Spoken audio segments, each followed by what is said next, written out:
नमामि धन्वन्तरिमादिदेवम्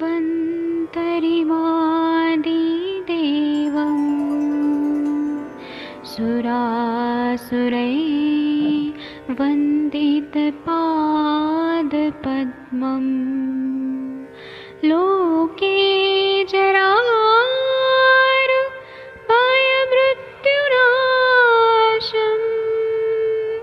दातारमीशम् विविधौषधीनां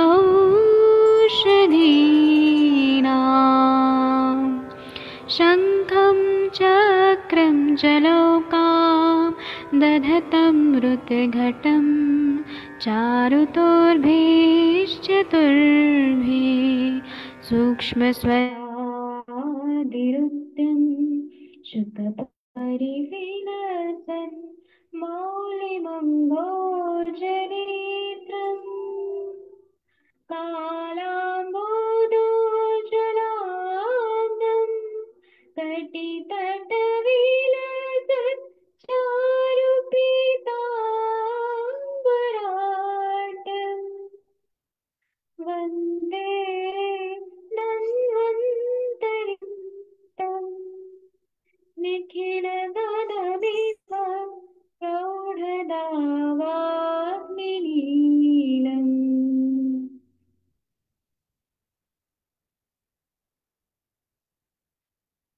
कोई भी सपना साकार करने के लिए सबसे जरूरी है सही कोच का होना। चुनिए आयुष दर्पण डिजिटल को और करें अपनी क्लिनिकल ए आयुर्वेद सीखने का सपना साकार। Download the app now.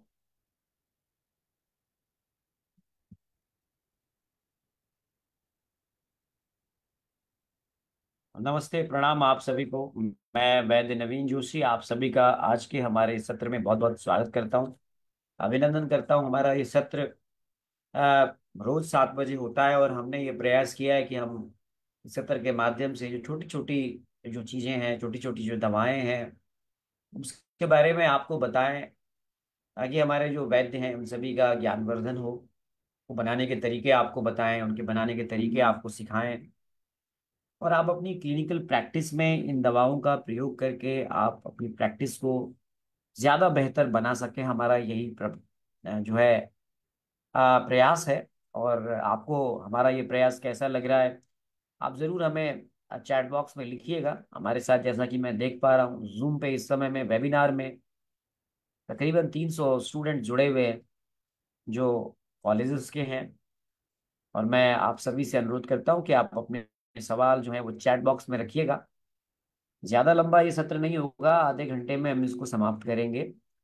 और मैं उम्मीद करता हूं कि आपको ये सत्र आपके ज्ञान का वर्धन करेगा। तो जो आज जो हमारा विषय है वो है तालिशादी चूर्ण। आप सब जानते हैं कि अभी इस वक्त जो है हम ऋतु संधि के दौर से गुजर रहे हैं, और इस समय में जुकाम है, खांसी है, बुखार है, ये बहुत कॉमन हमको परेशान कर रहा है। ऐसे में कुछ दवाइयां ऐसी जो हैं जो हमारी अपनी प्रैक्टिस में हम यूज करते हैं। बहुत सारे लोग इसको जानते हैं लेकिन कई बार हम इसको धीरे धीरे भूल जाते हैं। तो चिकित्सा में चरक संहिता का बड़ा इंपॉर्टेंट रोल है। तो आचार्य, जैसा कि कल भी मैंने आपको एक योग बताया था सीतोपलादी चूर्ण, ऐसे हम लगभग लगभग इस शाम के सत्र में धीरे धीरे आपके समक्ष फॉर्मुलेशंस की एक ऐसी श्रृंखला प्रस्तुत करेंगे जिनको बाद में आप हमारी लाइब्रेरी से देख करके आप अपनी प्रैक्टिस में इसको यूज करके आप इनकॉर्पोरेट करके अपनी प्रैक्टिस को बढ़ा पाएंगे। तो चरक संहिता चिकित्सा स्थान में अगर आप देखें तो एक योग का वर्णन है जिसे तालिशादी चूर्ण के नाम से जाना जाता है। इसके बारे में अगर मैं एक संस्कृत का श्लोक बोलूं तो आपको थोड़ा सा बेहतर समझ में आएगा। तालिश पत्रम मरीचम नागरम पिप्पली शुभा यथोत्तरम भाग वृद्धया त्वगेले चार्द भाग के पिप्पले अष्टगुणा चात्र हृदयासित शर्करा कास श्वास अरुचिहरम तक चूर्णम दीपनम परम।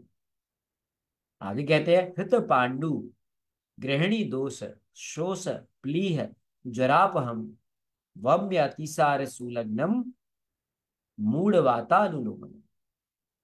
कल्पेत गुटिकाम चैत्य चूर्णम पक्त्वा सितोपलाम गुटिका यज्ञ संयोगाम चूर्णा लघुत्तराः स्मृता इति तालिशाद चूर्ण गुटिकाश्च। ये तालिशाद चूर्ण और गुटिका के बारे में ये बताया गया है। तो जो मैंने अभी आपको इंग्रेडिएंट्स बताए, यदि आप इन इंग्रेडिएंट्स के अगर आप देखें तो इंग्रेडिएंट्स में तालिस पत्र आप सब जानते हैं, जिसे हम लोग इंडियन सिल्वर फेयर भी कहते हैं। ये एबिस वेबियाना बोटेनिकल नेम है इसका। सौंठ आप सब जानते हैं, जिसे हम लोग ड्राई जिंजर भी कहते हैं, जिंजिबर ऑफिसिनालिस इसका बोटेनिकल नेम है। पिप्पली आपको कल भी बताया था मैंने, पाइपर लॉन्गम कहते हैं, जिसको हमने सीतोप्लादी चूर्ण में भी यूज किया था। ब्लैक पीपर काली मिर्च, जिसे पाइपर निगरम कहते हैं। वंशलोचन कल भी मैंने बताया था कि जो बैम्बू होती है उसका निर्यास है ये, बैम्बू मान भी कहते हैं इसे। दालचीनी कल भी मैंने बताया था, सीतोप्लादी चूर्ण में भी पड़ा हुआ है, सिनेमम कहते हैं इसे। इसी प्रकार से इलायची, यहाँ पर एलेटेरिया कार्डमम इसका लैटिन नेम है। और मिश्री, जिसे आप जानते हैं क्रिस्टलाइज जो शुगर की लम्प्स होती है, या रॉक हम कह सकते हैं, कैंडी टाइप की जो हम लोग बनाते हैं, मिश्री कहते हैं। कैसे बनाएंगे आप इसे, कैसे आप बना सकते हैं? देखिए, औषधि का निर्माण बहुत जरूरी है। हम सभी सब जानते हैं कि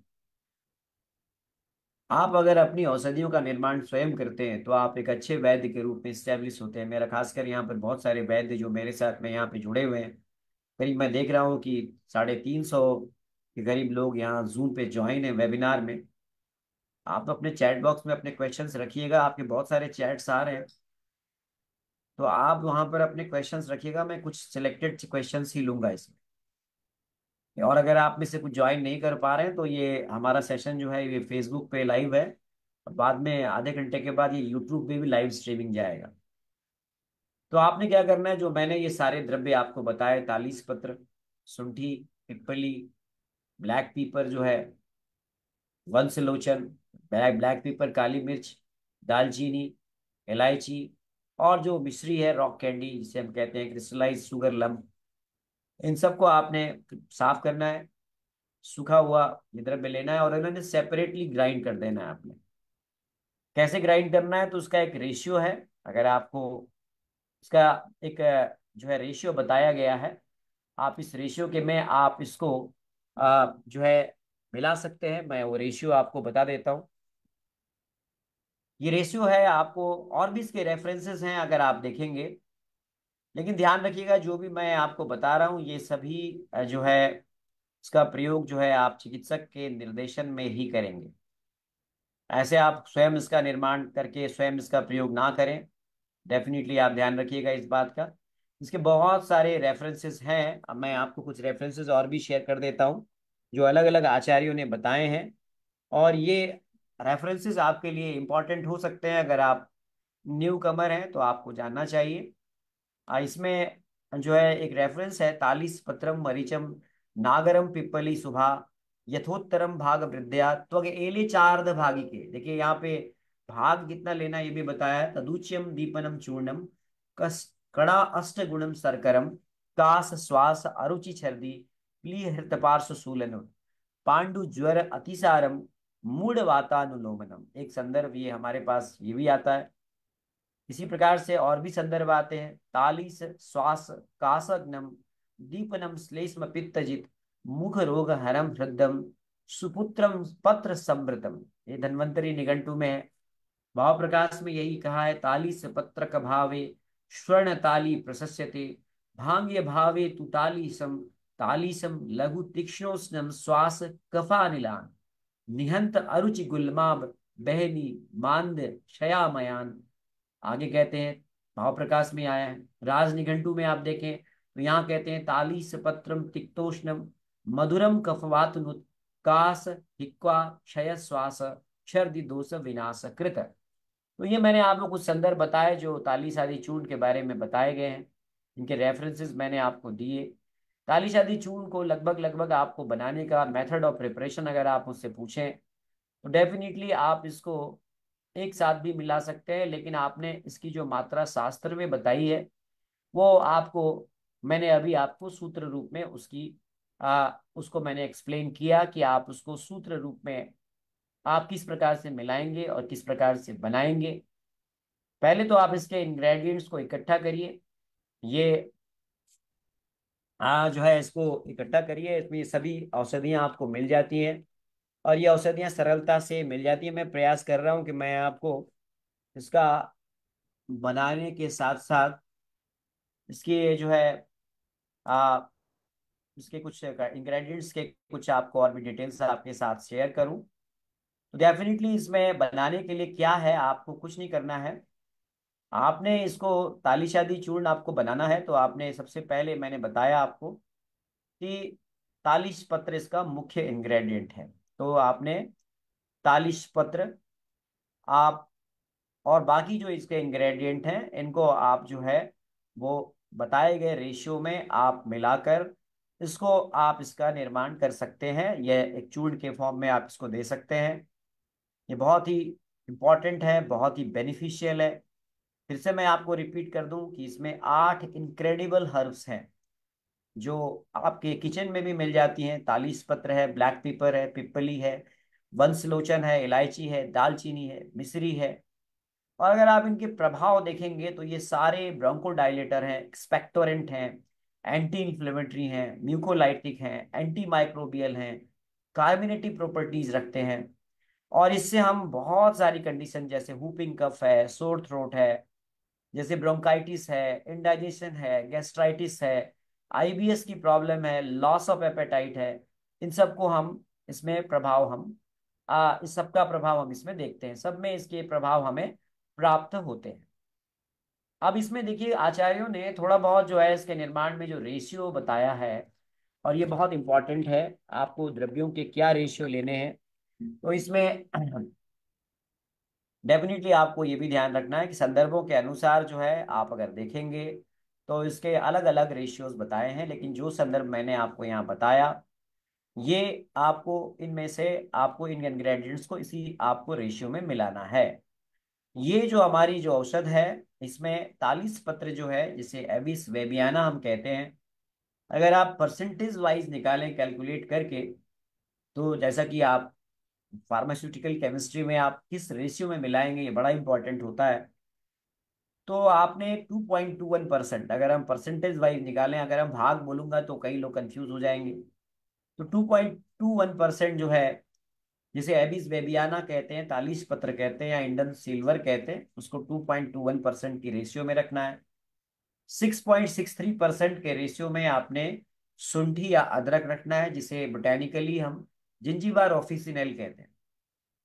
इसी प्रकार से 8.84% के रेशियो में आपने पीपली को रखना है, यानी लॉन्ग पीपल, जिसे पाइपर लॉन्गम कहते हैं। देखिए बोटैनी भी जानना जरूरी है, क्योंकि देखिए आज के समय में कौन सी औषधि किस नाम से, लैटिन नाम से उपलब्ध है, ये जानना बहुत जरूरी है। इसी प्रकार से वंशलोचन जो है ये 4.42%, यानी कि लगभग जो ब्लैक पीपर है और वंशलोचन है इसका जो है रेशियो समान है, जो आप जानते हैं बम्बू का निर्यास है। दालचीनी 1.33% के रेशियो में लेते हैं, जिसे सिनेमम के नाम जानते हैं आप। इसी प्रकार से आप जो है इलायची जो है एलेटेरिया कार्डोमम, इसको भी आप ठीक दालचीनी के ही रेशियो में लेते हैं। और सबसे जो इम्पोर्टेंट है मिश्री, वो सबसे ज्यादा रेशियो में लेना है। तो 70% जो है वो मिश्री आपकी रहेगी, जिसे हम क्रिस्टलाइज शुगर लंप कहते हैं। ठीक है, क्लियर हो गया आपको? तो इस रेशियो में आपने ये सभी दवाओं को पहले आपने साफ सुथरा और एकदम ड्राई लेना है आपने। फिर आपने इनको ग्राइंड कर देना है, पाउडर फॉर्म में आपने बना लेना है, पाउडर ले लेना है। मिश्री को अलग ग्राइंड करना है, ध्यान रखिएगा। मिश्री को छोड़ करके बाकी जो तालीस पत्र है, सुंठी है, पिपली है, ब्लैक पीपर है, बंसलोचन है, दालचीनी है, ग्रीन कार्डमोम है, इनको आप अलग से ग्राइंड करिए और मिश्री को अलग से ग्राइंड करिए। ठीक है? अच्छा बेटा, तुम्हारा सवाल का जवाब अभी दूंगा मैं। आपका सवाल यहाँ पे आ रहा है, रुक जाओ, अभी लास्ट में क्वेश्चंस लेंगे हम। तो आपने क्या किया, इसको आपने साफ कर दिया, एकदम ड्राई कर दिया, और इसको सेपरेटली ग्राइंड कीजिए, आप अलग अलग सबको ग्राइंड करके पहले पाउडर बना के रख लीजिए, मिश्री को अलग से ग्राइंड कीजिए। अब सारों को एक साथ मिला दीजिए, ठीक है। और फिर इसे एक प्रक्रिया होती है जिसको हम इम्प्योर पार्टिकल्स को निकालने के लिए यूज करते हैं, है ना। ये जनरली फार्मेसीज में यूज की जाती है, जिसको हम लोग कहते हैं सिप नंबर 100। जिससे क्या होता है, अनवांटेड कई बार पार्टिकल्स होती हैं जो साथ में आ गई होती हैं, वो सेपरेट हो जाती है। फिर आप इसे एयर टाइट कंटेनर में रख दीजिए, जो हीट से और लाइट से एकदम प्रोटेक्टेड हो। इसको आप यूज कर सकते हैं। देखिए इसका एक बहुत कहाँ कहाँ यूज कर सकते हैं आप, है ना। तो इसका यूज करने का देखिए, मैंने बहुत सिंपली समझाया है आपको, रेशियो भी बताया मैंने आपको, बनाने का तरीका बताया। आप अगर वैद्य हैं तो आप अपने पास निर्माण कर सकते हैं। ये सभी आपको आसपास की जो जड़ी बूटी की दुकानें हैं वहां पे आप बताएंगे, वो सब मिल जाएगी। बहुत सिंपल है। देखिए बहुत बड़ी बड़ी दवाओं से इलाज करके आप, महंगी दवाओं से आप किसी रोग को ठीक करते हैं, तो बेहतर है कि आयुर्वेद को अगर जनता तक पहुंचाना है तो हमें कॉस्ट इफेक्टिव बनाना बहुत जरूरी है। और मेरा ये अपना निजी मानना है, एज ए काय चिकित्सक, मैं बेसिकली काय चिकित्सा का व्यक्ति हूँ। मेरा ये मानना है कि आप, अगर आप गरीब व्यक्ति का उपचार नहीं दे पा रहे हैं, गरीब व्यक्ति को इलाज नहीं दे पा रहे हैं, तो फिर आपकी विद्या प्रचारित नहीं होगी। बहुत सारे राजवैद्य होते हैं, पर वो राजा के ही तो उपचार कर पाएंगे ना, वो गरीब आदमी कहाँ से इलाज कर पाएगा। गरीबों के लिए हमें ऐसे उपचार के तरीके ढूंढने पड़ेंगे जो बहुत साधारण हो, कॉस्ट इफेक्टिव हो, और जो हर व्यक्ति ले सके, और उसकी गुणवत्ता भी आपके अपने हाथ में हो। पहली बात तो ये है। तो इसका प्रयोग हम कैसे कर सकते हैं, कहाँ कहाँ कर सकते हैं, मैं बहुत करता हूँ इसका प्रयोग। आप भी इसको जानते ही होंगे और अपनी प्रैक्टिस में इसका यूज करते होंगे। मैं केवल आपको इसका रिमाइंडर करा रहा हूँ। कई बार हम पढ़ते पढ़ते अभी जो नए स्टूडेंट्स हैं वो भूल जाते हैं। दूसरा, कई बार आपको अभी रुचि नहीं होगी, पर बाद में जब आप प्रैक्टिस करेंगे तो आपको इसकी रुचि डेवलप होगी, जब आप इसका प्रयोग करेंगे। जो बार बार खांसी होती है, बार बार जो है आपको कंजेस्टेड थ्रोट रहता है, बार बार तकलीफ होती है, डिस्कम्फर्ट होता है, देखा होगा रात में नींद नहीं आती है, व्यक्ति थका हुआ महसूस करता है, एग्जॉस्टेड महसूस करता है, बार बार क्या करने को मजबूर हो जाता है, एंटीबायोटिक लेता है, एक्सपेक्टोरेंट लेता है। तो वहां पर आप ताली शादी चूर्ण दीजिए, ये अल्टीमेट काम करती है। ध्यान रखिएगा, सोर थ्रोट जिसे हम गले में जो संक्रमण कहते हैं, अभी वायरल फ्लू चल रहा है, खांसी हो रही है बहुत ज्यादा, ऋतु संधि का काल है, इसीलिए मैंने ये दवाइयां उठाई है। धीरे धीरे हम आगे आगे आगे आपको ऐसे हजारों योग बताएंगे आधे घंटे में, रोज 7 बजे शाम। फ्लू लाइक सिम्टम्स जो होते हैं, अभी वायरल फ्लू चल रहा है अभी, बहुत अच्छा काम करती है ये। नेजल कंजेशन को कम करती है ये, चेस्ट में भारीपन है उसको कम करती है ये। साथ साथ में नाक से ज्यादा पानी आ रहा हो वहां पे भी यूज करिए आप। एस्थमेटिक पेशेंट्स में भी, बहुत जो दमा के रोगी हैं उनमें भी बहुत अच्छा काम करती है ये। साइनोसाइटिस के लिए बहुत अच्छा काम करती है। बहुत सारी श्वसन संस्थान से संबंधित बीमारियों में ये बेहतरीन काम करती है। मैं रोगों का नाम बहुत सरलता से ले रहा हूँ क्योंकि ये बहुत सारे लोग बाद में यूट्यूब में भी देखेंगे इसको, बहुत सारे लोग इसको अभी फेसबुक पे देखेंगे, जिसमें बहुत सारे लोग हमारे डॉक्टर नहीं है। ध्यान रखिएगा, इस औषधि का निर्माण करके स्वयं प्रयोग ना करें, चिकित्सक के परामर्श से ही इस औषधि का प्रयोग करें।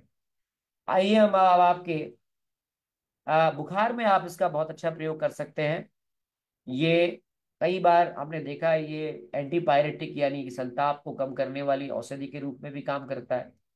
ये कफ का जो है शमन करता है, जिसे अलग अलग प्रकार के आप इसको ज्वर आदि की स्थितियों में भी आप दे सकते हैं। ये अभी अभी सूत्र जो पढ़ा उसमें साफ लिखा है कि ये भूख को बढ़ाता है, डाइजेस्टिव स्टिमुलेंट के रूप में भी काम करता है, क्योंकि इसके जो घटक आप देखेंगे तो वो अग्नि को दीप्त करते हैं। साथ साथ में ये हमारी जो जठर है, जो हमारी आंत्र है, वहां पर फूड पार्टिकल्स के ब्रेक डाउन में भी ये बहुत अच्छा मदद करता है। डाइजेस्टिव जूस को स्टिमुलेट करता है, जिससे हमारी जो एब्जॉर्प्शन है वो बढ़ जाती है। इंटेस्टाइन में जो एसेंशियल न्यूट्रिएंट्स हैं वो बड़े आसानी से एब्जॉर्ब हो जाते हैं।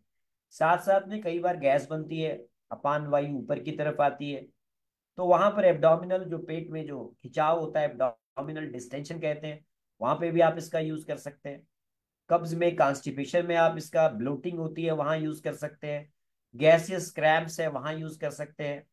साथ साथ में इसका बहुत सारा ऐसे wide range of the gastro intestinal disorders है। हार्ट बर्न है, डायरिया है, फ्लैचुलेंस है, पेप्टिक अल्सर है, गैस्ट्रो इसोफेजियस रिफ्लक्स डिजीज जिसे GERD कहते हैं, उन सब में काम करता है। मैं इसका अपना प्रयोग गृहिणी में भी कराता हूँ, जो आप सब जानते हैं। गृहिणी पर कभी और चर्चा करेंगे। गृहिणी में भी मैं इसका प्रयोग कराता हूँ, अग्निमांद में इसका प्रयोग कराता हूँ। इसकी मात्रा क्या रखी जानी चाहिए? अब सवाल है what will be the dose of this drug. देखिए, ये डिपेंड करता है कि आपके रोगी का की उम्र क्या है, आपके रोगी का जो है वो बॉडी स्ट्रेंथ सत्व क्या है, उसका उसका उसकी अग्नि कैसी है, साथ साथ में वो आपको किस प्रकार से वो आपके पास आया है ना, किस प्रकार की स्थिति में वो आपके पास आया है। लेकिन बेहतर ये होगा कि ये सभी चीजें हमारे आयुर्वेदिक चिकित्सक अच्छी तरह से समझते हैं, तो वो इवेल्युएट करेंगे इसको और उसके बाद इसकी डोज डिसाइड करेंगे, और एक निश्चित समय तक ही इसको दिया जाना है। लेकिन फिर भी आपको मैं बता दूं, जो चूर्ण होता है उसकी मात्रा जो है वो 3 ग्राम तक हम लोग रखते हैं। आप इसको आप शहद से दे सकते हैं, आप घी से दे सकते हैं। ये आपको अनुपान का चयन जो है वो आयुर्वेदिक चिकित्सक इसका करेंगे। अब यहाँ पर एक सवाल पूछा है कि सर यह किसको नहीं दिया जा सकता। देखिए, इसका जो है कहाँ नहीं दिया जा सकता, किसी ने पूछा है मेरे से कि हम किसको नहीं दे सकते हैं। तो देखिए, मैं जो अपनी चूंकि इसमें मिश्री है, तो मैं टाइप 2 डायबिटीज के रोगियों में मैं अवॉइड करता हूँ देने से, मैं नहीं देता हूँ। और मुझे लगता है कि आपको भी इसको अवॉइड ही करना चाहिए। मैं सीतोपलादी चूर्ण भी नहीं देता और मैं तालीशादी चूर्ण भी नहीं देता। तो बेहतर है कि जो ऐसे पेशेंट हैं जो डायबिटिक हैं, उनमें आप इसको थोड़ा सा, चूंकि मिश्री है इसमें, तो आप बिना चिकित्सक के परामर्श के जब तक बहुत आवश्यक ना हो जाए तब तक इसका प्रयोग ना करें।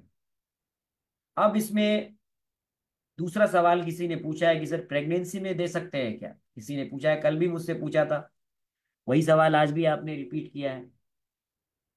तो देखिए, तालीसादी चूर्ण जो है, कहीं ऐसी कोई स्टडी मुझे मिली नहीं है जहां पे मैं ये कह सकूं कि ये प्रेगनेंसी में अनसेफ है। और इसीलिए हम ये कह सकते हैं कि कुछ मात्रा में अगर आप इसे दें तो ये प्रेगनेंसी में भी सेफ है। लेकिन अभी इस पर काम किया जाना चाहिए, और डेफिनेटली आपको सावधानी से इसका प्रयोग करना चाहिए, मैं यही कहूंगा।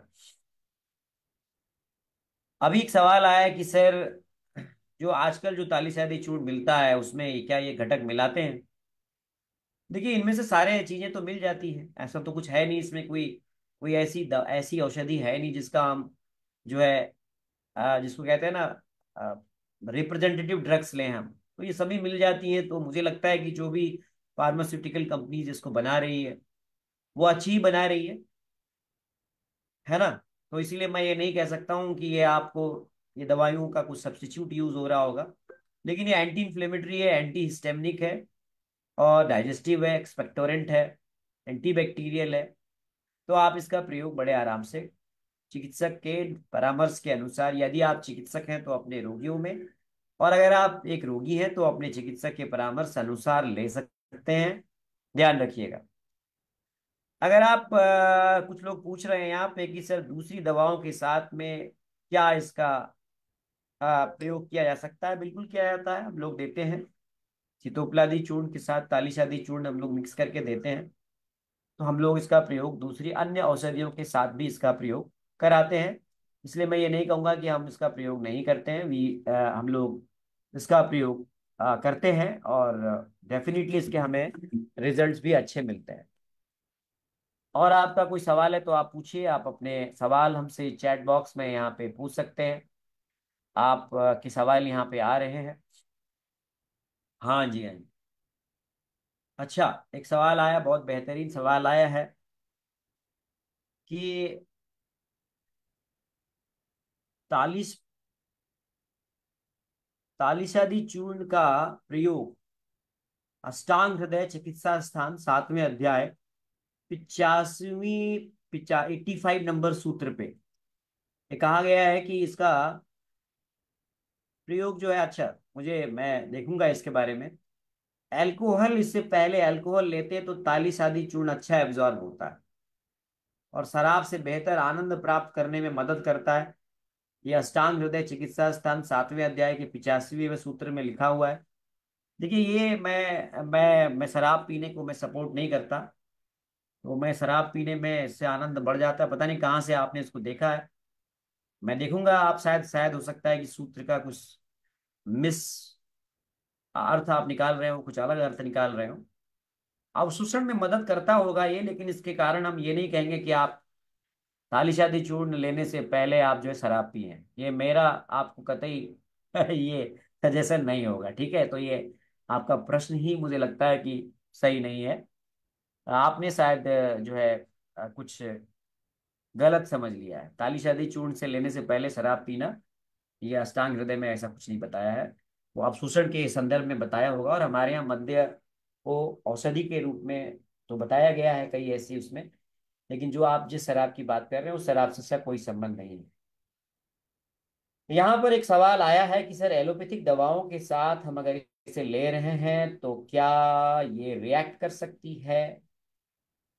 देखिए, ऐसा है, एलोपैथिक दवाओं का सिद्धांत अपना सिद्धांत है, हमारा सिद्धांत अलग है। मेरा ये मानना है कि आप एलोपैथिक दवा के साथ में इसको एक साथ ना लें। किसी भी दवा के साथ आपको लेना है तो आप गैप रखें। आप एलोपैथिक दवा के साथ में इसका कॉम्बिनेशन ना दें, साथ में ना लें, मैं तो यही कहूंगा आपको।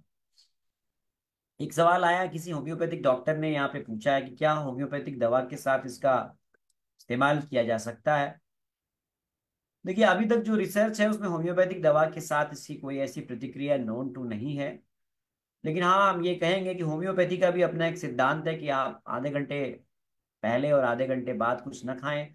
तो बेहतर है कि आप इस दवा को, ताली शादी चूर्ण को, होम्योपैथिक दवा के आसपास भी ना लें। दूसरा यहाँ पे सवाल पूछा है कि सर, इसका ग्राम में मात्रा बता दीजिए। अच्छा, चलिए वो भी बता देते हैं। अभी तो रेशियो बताया था। तो जो 40 की पत्री है, वो पत्तियां हैं, वो 12 ग्राम ले लीजिए। काली मिर्च जो है वो 24 ग्राम दुगुना। जो ड्राई जिंजर है वो 36 ग्राम, अगर आप ग्राम में नोट करना चाहें। पिपली जो है और काली मिर्च जो है ये 48 ग्राम। वंशलोचन 60 ग्राम। इलायची 6 ग्राम। दालचीनी 6 ग्राम। और सबसे ज्यादा मात्रा जो शर्करा मिश्री है वो 384 ग्राम। ये इसी के टैबलेट्स भी आ रहे हैं आजकल। इसी को आजकल बाइंडिंग एजेंट के साथ मिक्स करके इसके टैबलेट्स भी बना रहे हैं लोग। फिर मैंने बता दिया, इसको अलग अलग लेकर के आपने पीसना है, और फिर एक साथ मिला करके आपने इसको एक सजातीय मिश्रण बना के इसको बंद कंटेनर में रख लेना है। इस औषधि का निर्माण हो गया। संदर्भ आप पूछ रहे हैं तो चरक संहिता चिकित्सा स्थान 8वें अध्याय के 145 से 148वें सूत्र में इसका संदर्भ है। सारंगधर संहिता मध्यम खंड में 6 अध्याय में 130 से 133वें सूत्र में इसका संदर्भ मिलता है। इसका संदर्भ और भी भाव प्रकाश निघंटु और अन्य धन्वंतरि निघंटु, इन सभी के मैंने संदर्भ आपको इसी सेशन में बताए हैं। अच्छा, इसका दुष्प्रभाव क्या होता है? देखिए, इसका दुष्प्रभाव देखिए, यदि आप मात्रा का ध्यान नहीं रहेंगे, कोई भी आहार का भी सेवन अगर आप अधिक मात्रा में करेंगे तो वो फिर नुकसान तो करेगी ही करेगी। हमारे यहाँ कहा गया, अल्प मात्रम महावेगम बहुदोषहरम सुखम लघु पाकु सुखम स्वादु प्रेरणम व्याधि नाशनम। ठीक है। तो अल्प मात्रा में हमने जो बहुदोष हरने वाली, पचने में हल्की, लेने में आसान, स्वाद में अच्छी, प्रेरण करने वाली और व्याधि नष्ट करने वाली दवा है ये। तो कोई नुकसान नहीं करती है ये, लेकिन ज्यादा मात्रा में ना लें। डायबिटिक पेशेंट अवॉइड करें। गर्भावस्था के दौरान अगर आपको लेना है तो अपने चिकित्सक के परामर्श से लें, मैं ये कहूंगा। ठीक है। कौन सी फार्मेसीज बना रही हैं, आप किसी भी फार्मेसी की लें। मैं किसी फार्मेसी की यहाँ पे आपको रिकमेंडेशन नहीं दूंगा। आप जिस फार्मेसी की लेना चाहें वो आप ले सकते हैं। एक सवाल आया है कि सर, 5 साल की उम्र के बच्चे में खांसी है, कितनी मात्रा में दे सकते हैं? देखिए, आप चिकित्सक की परामर्श से इसे आप 5 साल की उम्र का बच्चा है तो आप इसे आप आधा चम्मच आप शहद के साथ दे सकते हैं। कम, डोज कम हो जाएगी। और 5 साल से बड़ा है तो 1 से 3 ग्राम आप दीजिए शहद के साथ। लेकिन फिर मैं कहूंगा कि आप भी अपने डॉक्टर से परामर्श जरूर ले लीजिए। हाँ, बच्चों को इसका स्वाद पसंद आता है। जब आप शहद के साथ मिला के देंगे, मिश्री है ना इसमें, तो स्वाद बहुत अच्छा लगता है बच्चों को। बच्चों को कोई तकलीफ नहीं होती इसको लेने में।